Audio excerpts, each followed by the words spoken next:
Inilah minuman mabuk buatan iblis yang pertama kali ada di muka bumi, dikutip dari kitab Hayat Al-Hiyawan. Setelah iblis mencuri bibit anggur milik Nabi Nuh, iblis menanamnya di sebuah lahan. Kemudian ia menyembelih burung merak, kera, singa dan juga babi. Setelah itu, ia mengambil darah keempat hewan tersebut, lalu ia menyiramkannya ke bibit pohon anggur yang ditanamnya. Singkat cerita, setelah pohon anggur itu berbuah, ia pun memanennya.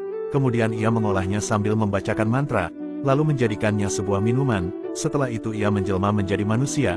Kemudian ia menggoda seseorang agar meminum minuman tersebut, dan setelah seseorang meminumnya, orang tersebut pun mabuk. Kemudian orang itu bersikap sombong, seperti sombongnya burung merak, lalu ia menari-nari seperti kera, dan meraung-raung seperti singa, dan setelah semakin mabuk, ia mengantuk seperti kantuknya seekor babi.